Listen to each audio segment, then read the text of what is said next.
جی خواتین حضرات، جیسے کہ آپ جانتے ہیں کہ پنجاب کا خوبصورت ترین علاقہ چکوال، اسے وادیوں، جھرنوں، آبشاروں، تالابوں اور بہت خوبصورت قسم کے پہاڑی سلسلوں کا علاقہ کہا جاتا ہے۔ کوہ نمک بھی اس علاقے میں ہے، کلر کار بھی ہے۔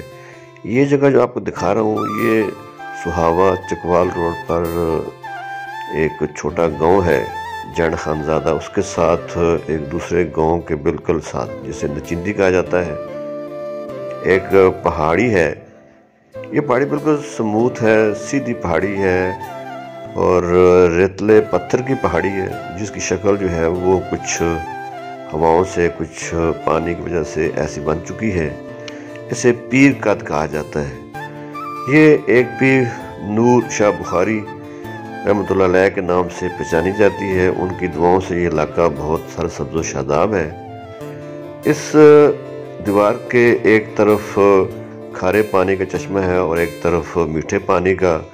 کھارے پانی کا چشمہ جو پیٹ کے لیے بہت اکسیر ہے، بے شمار علاج ہوتے ہیں۔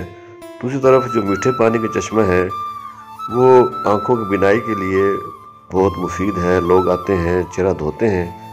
اور دوسرا جو کھارا پانی ہے، اس سے پینے سے ان کے پیٹ کی کافی امراض ختم ہو جاتے ہیں۔ اور یہ علاقہ جو ہے پیر قد کے نام سے مشہور ہے۔ پیر قد یعنی ایسی دیوار جس پر پیروں نے یہاں پر ٹھہرے تھے یا یہاں سے گزرے تھے، تو اسی وجہ سے یہ علاقہ پیر قد کہلاتا ہے۔ بہت خوبصورت علاقہ ہے، دیکھنے والا ہے، سیرگاہ بھی ہے، اور اس سموتھ اور سیدھی سی جو دیوار ہے یہ پیر قد کے نام سے مشہور ہے۔ کچھ اور روایت بھی ہیں کہ یہ پیر اس کے اوپر بیٹھ کر سواری بھی کیا کرتے تھے، لیکن روایات بہت زیادہ ہیں، سینہ بسینہ چلنے والی، کچھ صحیح ہیں، کچھ غلط ہیں۔ بہرحال یہ جنگل، یہ پانی اور یہ دیواریں اور پہاڑی سلسلہ اس علاقے کی خوبصورت ترین چیزیں ہیں۔